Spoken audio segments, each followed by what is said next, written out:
Congressman Bong Suntay, tinalikuran nga ba ng kanyang asawa dahil sa kasinungalingan?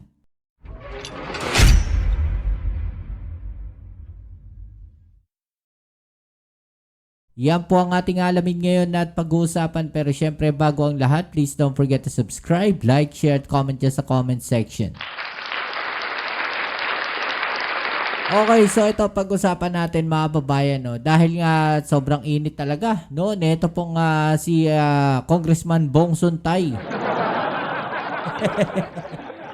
Sobrang init po niya mga babayan, no? Very hot, no? Sa usapin at balita itong si Congressman Bong Suntay. Dahil po sa kanyang pag-iinit, no? Dito po kay Ann Curtis mga babayan. Pero mukhang sagad po ata ang kasinungalingan netong si Congressman Bong Suntay mga babayan. No, at mismong asawa po niya mga babayan ay nilaglag siya. No? Tinalikuran na nga ba ng kanyang asawa? No, ito pong si Bong Suntay mga babayan. No? Tinalikuran na nga po ba siya at siniwalat po no ang mga ginagawa netong si Bong Suntay at hindi na po yan nagugustuhan ng kanyang asawa. No? Yung kanyang mga ginagawa. Ha? Dahil dito po, no, itong ipapakita ko sa inyo ngayon, mga babayan. Matapos po, no, na mag-viral, mga babayan. Yung pong kanyang mga sinabi, no, dito po kay Ann Curtis, mga babayan. Ito po yung isa sa kanyang mga sinabi, no? Inihayag ni Quezon City Representative Bong Suntay na tawa lamang ang kanyang asawa sa kanyang naging kontrobersyal na pahayag tungkol kay Ann Curtis, mga babayan. Yan po yung sabi niya. Natawalan daw no, yung kanyang asawa. Ay, so ito po, no? Mrs. ni Bong Suntay natawa lang sa Ann Curtis analogy. Sabi niya dito, natawa nga yung misis ko nung narinig niya iyon. Yung kapatid ko, sabi, bakit mo sinabi yan, kuya?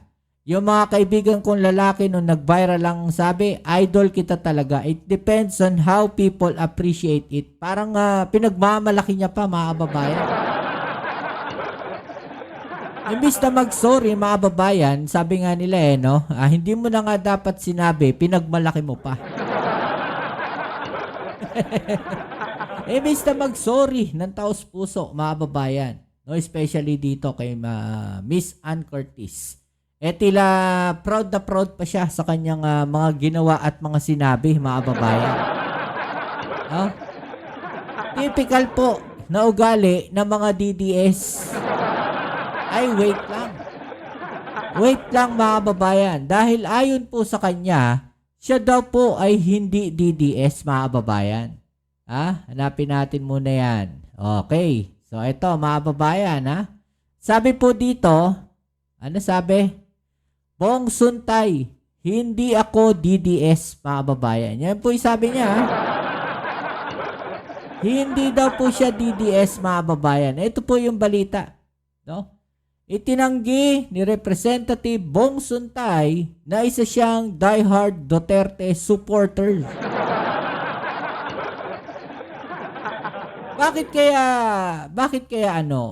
kaya itinatanggi nila na sila po ay DDS, mga kababayan? May nakakahiya ba sa pagiging DDS? Diba? May nakakahiya ba sa pagiging DDS? Kasi nga, masyado nilang dinidepensahan ang mga Duterte, mga babayan. Alam naman natin, no? Na kapag ikaw ay dumidepensa o sumusuporta sa mga Duterte, ang tawag sa iyo ay DDS. Same thing na ginagawa ng mga tao nyo, ng mga DDS, sa mga supporters ng administrasyon. Mas malala pa nga kasi kung ano-ano yung ginagawa nilang kataga Diba? Tinatawag na bangag vloggers. Diba? Ang sasama ng mga bunganga, ang babaho. Diba, mga babayan?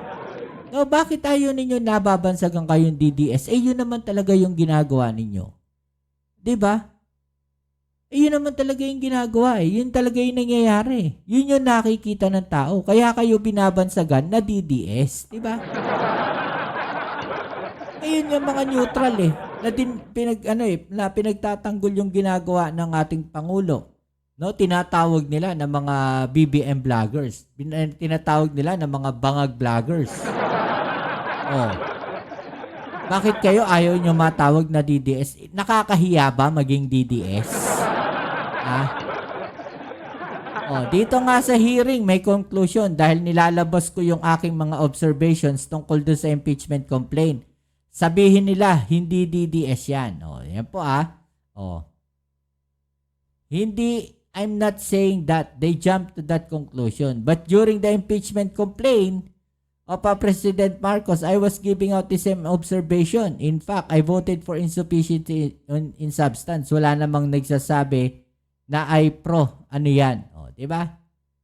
Nang itinong ng direkta ni the spokeshost Relly Fajardo kung DDS ba si Suntay, sinagot niya ito ng no. You've known me for the longest time. I stand by my principles.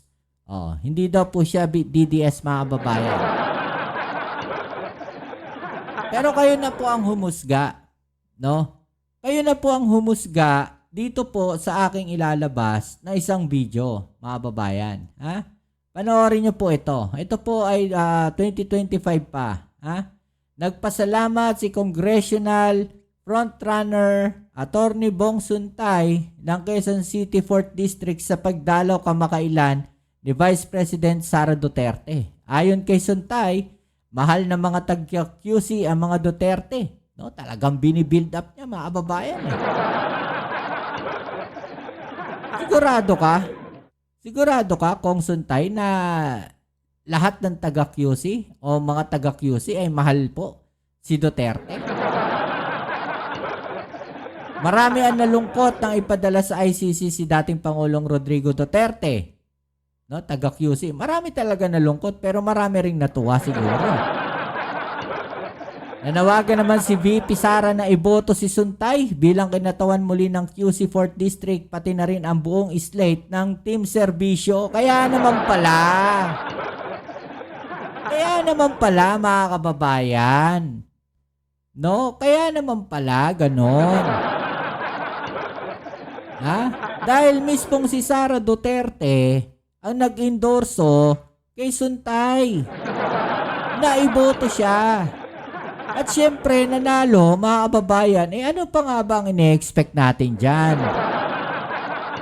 Nanalo So ano ine-expect natin? No? Sa politika dito sa ating bansa, mga kababayan, huwag na tayong maging tanga. Huwag na tayong magpaloko. Alam naman natin na kapag ikaw ay sinuportahan ng isang mataas na politician o politiko sa national level, may utang na loob ka na dyan. No, kasi congressman ka diba? Quezon City. So pag ikaw ay inendorso ng isang kagaya ni Vice President Sara Duterte, yung mga supporters niyan ay iboboto ka. So hindi mo pwedeng itanggi na DDS ka. Okay? Hindi mo pwedeng itanggi na DDS ka kasi alam mo kung ano yung sitwasyon. No, na kapag si Sara Duterte ay nagsalita sa campaign rally ninyo, sigurado DDS ka. Hinayaan mo diba, mga babayan? No, ito panoorin natin Very, very thankful. Alam mo, magmula noon hanggang ngayon, yung suporta niya na binibigay sa akin has been unwavering. At talaga namang makikita namin yung pagmamahal sa kanya ng mga kadis dito sa Quezon City. Magmula noon hanggang ngayon, hindi nagbago, hindi nabawasan, lalo lang dumami. At okay, so ayan, habang nagsasalita siya sa interview po ng SMNI, si Sara Duterte ay nasa likod, nasa background nagsasalita. Lumaki ang mga nagmamahal sa kanya. Anong reaction ng taga-4th District? Nandalin si PRD sa Hague, sa Netherlands. Well, alam mo, siyempre, yung mga tao malungkot. every time na magkakaroon ako ng talakayan o pakikipag-usap sa aking mga distrito, lahat sila nalulungkot sa nangyari dahil talaga namang napakadaming nagawa ni Pangulong Duterte para sa bayan natin, sa bansa natin, hindi lang sa Quezon City, para sa buong bansa, na na-appreciate, naramdaman ng mga tao. Okay, so yan o. Ano sa palagay ninyo? Hindi ba siya DDS? Mga babayan? Hindi ba DDS? Eto nga si Suntay. Kaya nasasabi na parang napakasinungaling netong si Suntay, mga babayan eh. Balikan natin to. Yung sinasabi na natuwa raw o natawa ang Mrs. ni Suntay doon po sa analogy na Ann Curtis. Bakit po natin sinasabi na parang nagsisinungaling etong si Bong Suntay? Ito po kasi yung balita, mga babayan. No, nagsorry po yung asawa niya. No, si Ma'am Sheila Guevara Suntay, mga babayan. Asawa po ni Representative Bong Suntay. Nagsorry po no kay Ann Curtis at hindi po niya nagustuhan at ng kanyang mga anak ang mga sinabi po ni Bong Suntay. I want to be unequivocally clear. Univocally clear. Hindi ko mabasa na maayos. Unequivocally clear. My children and I do not agree with and we do not condone the analogy made by Bong. The news circulating that I laugh and therefore approve of what was said is false. I will not allow that narrative to stand unchallenged. False daw. No, hindi daw totoo, mga kababayan. In short, kasinungalingan. Kasinungalingan po yung sinasabi ni Bong Suntay na natawa raw yung asawa niya o si Mrs. Suntay. Well, again, hindi po natin dinadawit dito si Ma'am, no? Si Ma'am Mrs. Suntay, mga babayan. But then, eto ho, napapag-usapan natin na yung mga sinasabi ni Bong Suntay, no, mismong yung asawa niya, no, hindi po sumang-ayon doon sa kanyang sinasabi na natawa lang yung misis niya. Di ba, mga kababayan? Ultimo yung anak niya, ayaw. Hindi sang-ayon sa kanya. At malamang itong mga kaibigan niyan lalaki na nagsasabi na idol daw siya, baka hindi rin totoo. Pati daw yung kapatid niya. Eto, panoorin natin tong balita, mga babayan. Sabi ni Mister, kinontra ni Mrs. Nagsalita na ang asawa. Kinontra ni Mrs., mga kababayan. In short, hindi totoo yung sinabi ni Suntay. Ni Congressman Bong Suntay kaugnay sa pambabastos ng mambabatas kay Ann Curtis. At taliwas sa salaysay ng kongresista, hindi raw natawa si Sheila Suntay sa kanyang mga pahayag. Hindi natawa sa kanyang mga pahayag, mga kababayan. Sumama patuloy yung imahe ni Mrs. Suntay, mga kababayan, dahil po sa ginawa na to ni Bong Suntay. Dahil doon sa kanyang sinabi, binatikos tuloy yung asawa niya. Diba? Nadawit, nadamay, imbis na nanahimik. Diba, mga babayan? Yan ba yung may respeto?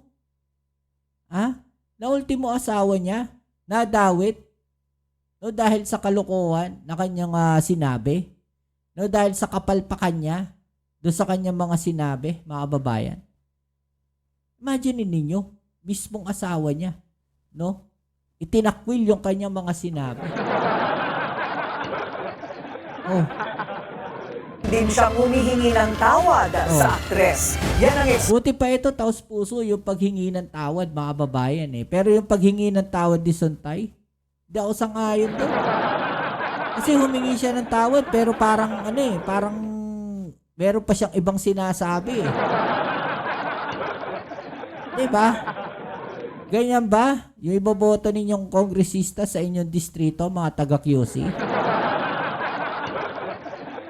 Alam nyo na. Alam nyo na ang tunay na pagkatao. Alam nyo, dapat matuto na kayo.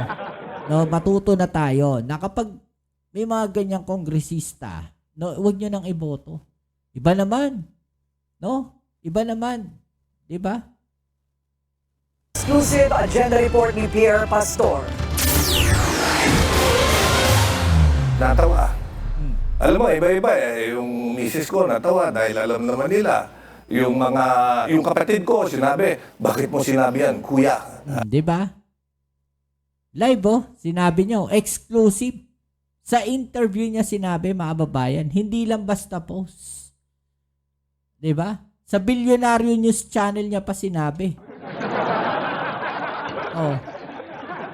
Depende sa sa konteksto. Yung mga kaibigan kong lalaki, nung nag-viral, sabi, idol kita talaga.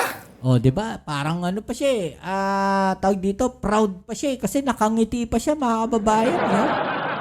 Proud na proud pa siya Diba? It depends on how people appreciate it. Sa panayam sa Politico Nightly ng Billionaire News Channel, sinabi ni Congressman Bong Suntay na naging magaan ang pagtanggap ng kanyang asawa sa bastos na pahayag niya tungkol kay Ann Curtis. Pero sa exclusive na pahayag ni Mrs. Sheila Suntay sa Billionaire News Channel, mariing pinabulaanan niya ito.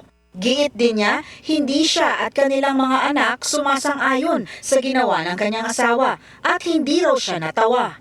Humingi rin siya ng tawad kay Ann Curtis. Anya, no woman should ever be spoken about that way and that she stands with the actress. Pakiusap din ni Sheila, huwag nang idamay sa isyu ang kanyang mga anak, nais na lang daw nilang manatiling pribado. Sa Politico Nightly, sinabi pa ni Congressman Suntay, imbis na pag-usapan ang kanyang sinabi tungkol kay Curtis, mas dapat pagtuunan daw ang mga mas mahalagang bagay gaya ng ekonomiya at ang impeachment ni VP Sara. And let's focus on what is important. Let's focus on yung problema ng bansa. Mas magkakaroon pa ng problema. GDP is what? 4.2%. It's going down. Direct foreign investment is very low. Oil prices, fuel prices will definitely go up. We don't know how long because gera ito. Pinag-uusapan namin is paano i-impeach si VP Sara knowing na 2 taon na lang. Pwede naman, if you don't like her, vote her out of office. If she runs for any position, then vote her out. Pero pinuna ng ilang Quezon City officials ang tila diversionary tactic ni Suntay. Sa statement na nakapost sa Facebook page ni QC Vice Mayor Gian Soto, iginiit ng Quezon City Council na pagpapakita ng kawalan ng respeto sa kababaihan ang mga sinabi ng kongresista. Binigyang diin ng konseho na ang ganitong remarks ay walang puwang sa public discourse at salungat sa values of respect and gender equality na pinaninindigan ng QC government. Anila mananatiling committed ang QC Council sa alituntunin na lahat ng kababaihan ay makatatanggap ng dignidad, respeto at patas na pagtrato. Una na rin naglabas ng pahayag si Quezon City Mayor Joy Belmonte at kinastigo ang naging asal ni Suntay. Para sa agenda, alam nyo, hindi nyo na dapat to iboto, mga babayan, pag ganyan yung ugali. No? Sa ugali pa lang niya, sa mga kababaihan, ganyan na po siya, mga babayan. What more dun sa kanya mga constituents? Diba, mga babayan? O dahil siguro idol niya lang talaga si Digong, mga babae. Diba? Wala raw masama doon sa paghalik-halik ni Digong sa mga kababaihan. Diyos me. Gawain ba yan? No, ng matinong presidente? Alam nyo ang tawag doon, pananamantala, yung mga ganun. Hindi pagrespeto yun. Okay, so ano masasabi nyo dyan, mga babayan, no? I-comment sa ibaba ang yung mga opinion at ating yung pag-usapan, alright?